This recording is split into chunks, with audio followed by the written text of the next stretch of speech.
The lights inside the AT&T Center in San Antonio burned with a feverish glow, casting a golden haze across thousands of rising voices.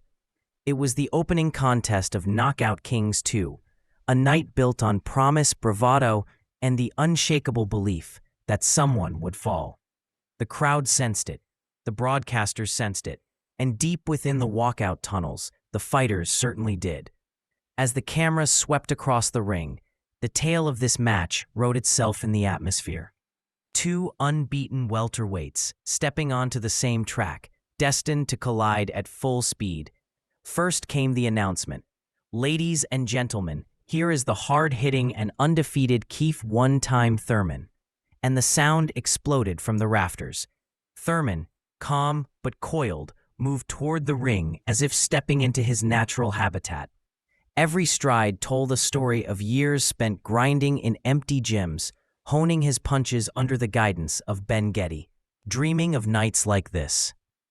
Then came Diego La Joya Chaves, the pride of Argentina, a man molded by South American grit, a former soccer player whose transition to boxing forged a raw, dangerous puncher who delivered knockouts with equal parts violence and precision.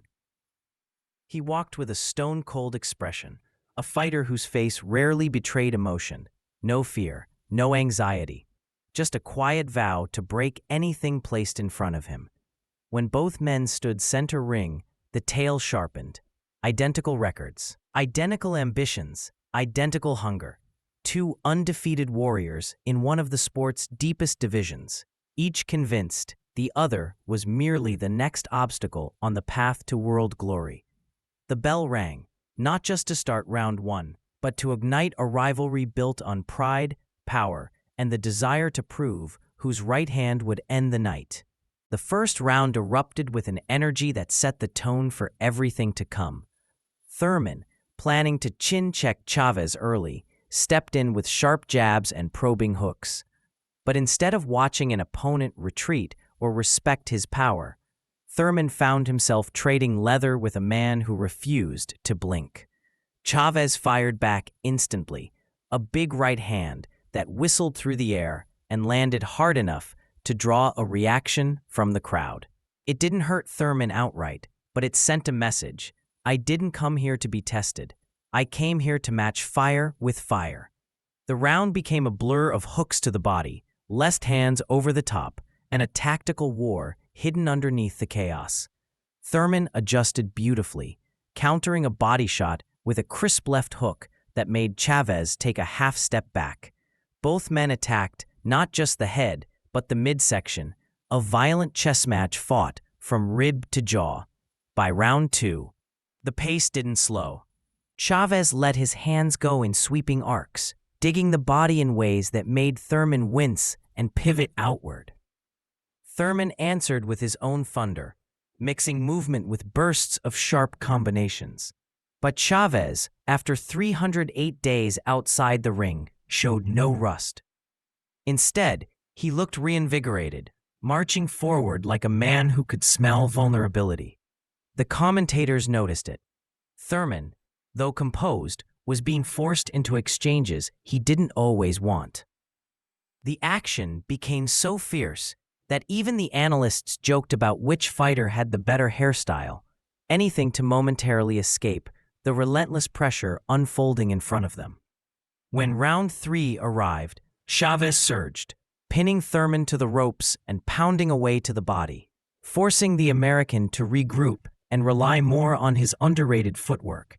Thurman's nose began to bleed, the first sign that this wasn't going to be the easy showcase many expected. Instead, this was becoming a test of resolve, of heart, of who could endure the other's thunder longer. Round four arrived like the deep breath before a tsunami. Thurman, regaining rhythm, started timing Chaves with cleaner shots, slipping jabs and ripping right hands to the body that snapped with authority. But Chaves, steadfast and unshakable, marched onward, turning every exchange into a question. How much can you take? How far can you go? The Argentine's poker face never cracked, even as Thurman dug hooks into his ribs with a vengeance. Still, Chaves answered with a thudding right hand that momentarily stunned the American, pushing him to the ropes once again. Both fighters entered a silent agreement. Technique mattered, but toughness would decide the night. Thurman's movement improved in round 5, allowing him to pick better angles, but even then, the fight remained razor close. Chaves used subtle pressure, stepping in behind stiff jabs and short rights that pierced Thurman's guard. In return, one time, fired combinations with purpose, mixing head and body, trying to slow the relentless advance in front of him. The pace slightly slowed, which favored Thurman, but the danger remained constant. By round 6, the story became clear. These were two men walking the same tightrope, balancing technique and grit, one punch away from changing everything. The commentators acknowledged the chess match. Each round required immense effort for either man to win. Chaves, busier, tried to overwhelm. Thurman, more polished, searched for openings to land something decisive. Underneath the bright lights, sweat, pressure, and pain blended into a beautiful yet brutal tableau. And by the time round 7 began, both men had already poured their souls into the canvas. Chaves pressed forward with combinations. Thurman responded with slicing counters. And in the middle of it all, the fight began leaning ever so slightly toward the American. His intelligence, his adaptability, his resilience now shifting the flow of momentum. As the fight moved into the deeper waters of round 7 and 8, the tone shifted into something more cerebral yet equally brutal. Thurman, finding his confidence again, snapped Chaves's head back with a monstrous right hand that echoed through the arena. Chaves absorbed it with the stoicism of a man who had been raised in a world where pain was not to be feared, but embraced. He responded with fierce body shots that had Thurman backing away, forced to retreat and reset. These rounds were breathtaking, moments where both men took turns stealing momentum, exchanging bursts of violence, then stepping back to measure what remained of the other. The commentators noted something subtle yet pivotal. Thurman's nose had been damaged, affecting his breathing. Chaves sensed it and started targeting the body more aggressively, swinging with a vicious intention to drown the American's stamina. Yet Thurman adjusted, leaning on his boxing IQ, delivering sharp jabs, tactical footwork, and right hands that began regaining control. Chaves, though, refused to fade. The exchanges got closer, the scoring tighter, the margin between winning and losing nearly invisible. Every punch mattered. Every second offered a chance to shift the narrative. The unofficial scorecards reflected a war where neither man had secured a definitive command. The arena buzzed with nervous energy, the kind that comes from witnessing two warriors equally committed to breaking the other. And as round 8 closed, both fighters had absorbed enough punishment to break lesser men. Yet neither stepped backward. Neither questioned the next punch. What remained was a test of willpower, the essence of championship boxing. Who could suffer more?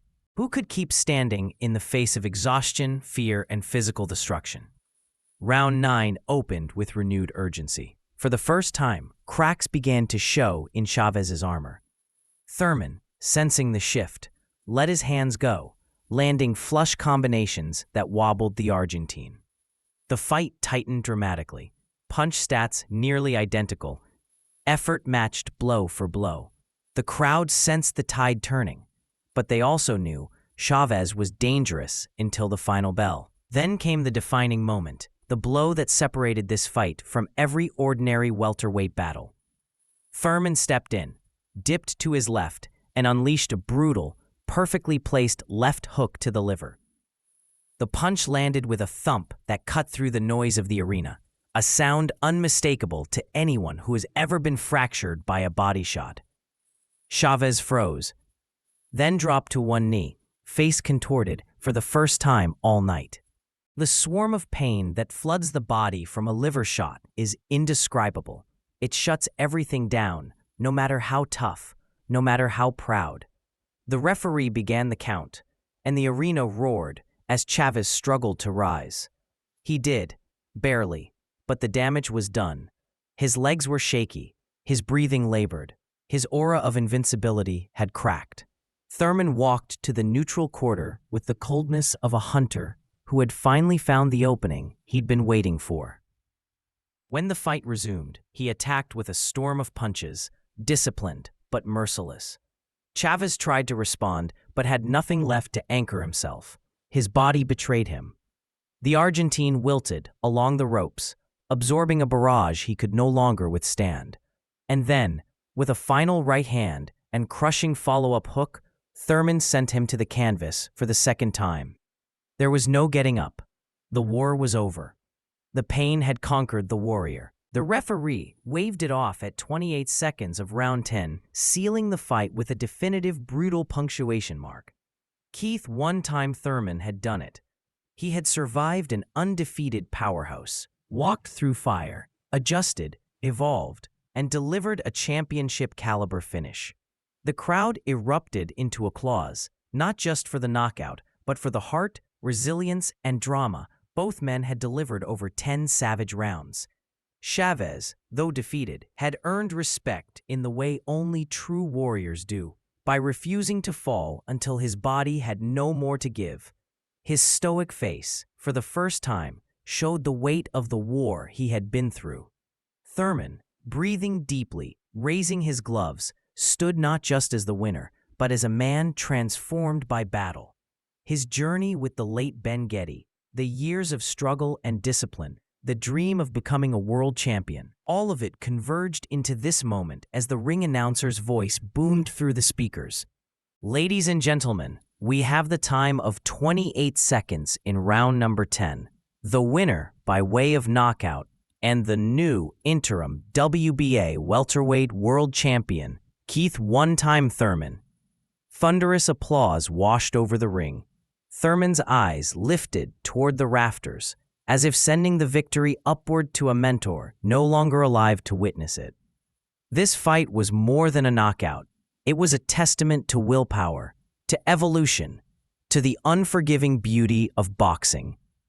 One man walked out with the belt, but both walked out as warriors whose names would be etched into the memories of fans forever.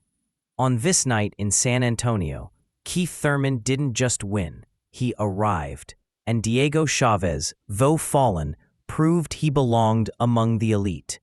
The war was over, but its echo would live on in highlight reels, in storytelling, and in the hearts of everyone who watched two undefeated men fight until one could no longer stand.